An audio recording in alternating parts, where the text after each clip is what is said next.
Эркекче сүйлөө. Ноокенде 23 жаштагы жигит майя кызматкерин жакалады.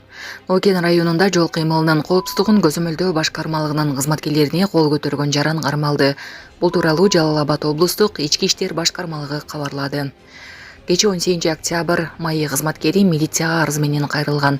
Ал Ноокен районунун аймагында Бишкек-Ош автоунаа жолунда кызмат өтөп жаткан учурунда жолду бөлүп турган эки узун сызыкты кесип өтүп, карама-каршы тилкеге чыгып келе жаткан Мерседес-Бенз үлгүсүндөгү жүк ташуучу автоунаасын токтотуп, айдоочуга жол эрежесин бузгандыгын айтып, документтерин сураган учурда айдоочу документтерин берүүдөн баш тартып, ызы чуу салып, кызматтык кийимине асылып, чиндерин жулуп, жакалап, нары бери сүрүп, колуна миздүү темир алып, сайып салам деп зомбулук көрсөткөндүгүн билдирип, жогорудагы айдоочуга карата мыйзам чегинде чара көрүп берүүнү суранган.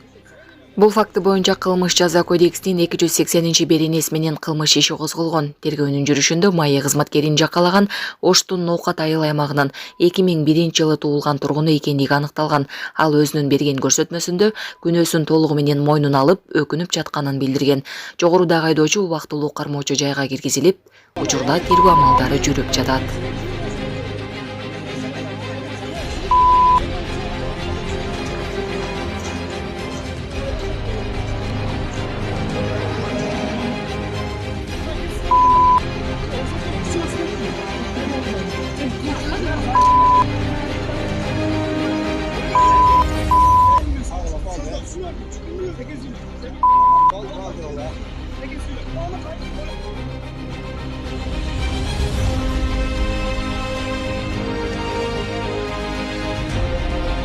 Урматтуу Москва шаарындагы мекендештер, эгерде сизди тиш оорусу тынчсыздандырып жатса, анда сизге Умбем клиникасын сунуштайбыз. Стоматология заманбап техникалык каражаттар жана материалдар менен камсыздалган. Жогорку даражадагы адистер өз ишинин сапатына кепилдик беришет. Хирургиялык стоматология, тиштерди кооздоп калыбына келтирүү, кандай гана оор абалдагы тиш болбосун, оорутпай алып салабыз, жулабыз. Тиштерди кесипкөй чеберчиликте, гигиеналык тазалоодон өткөрөбүз. Брекет системабыз да бар, имплантация жасайбыз.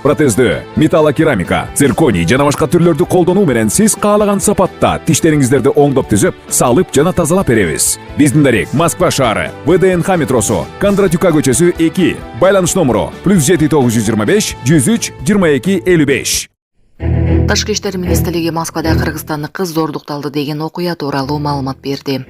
Кыргызстандын тышкы иштер министрлиги Москвада кыргыз жараны кыргызстандык кызды зордуктады деген окуя тууралуу Азаттыкка комментарий берди.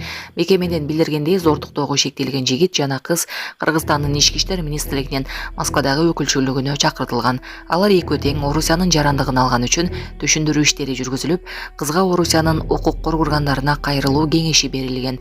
Азырынча ал укук коргоо органдарына кайрылган кайрылбаганы белгисиз.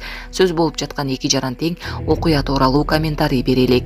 Мунун алдында коомдук ишмер Асол Молдокматова Москва шаарында теги кыргызстандык жаран башка бир кыргыз жаранын алдап, токойго алып барып, зордуктап койгонун жазып чыккан.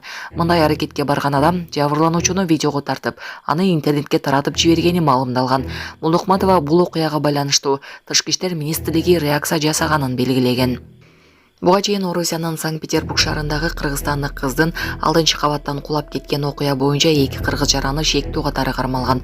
Тышкы иштер министрлигинин консулдук департаментинин директорунун орун басары Бакыт Кадыров 10 июнда Орусияда 411 миңден ашык кыргызстандык мигрант бар экенин айткан.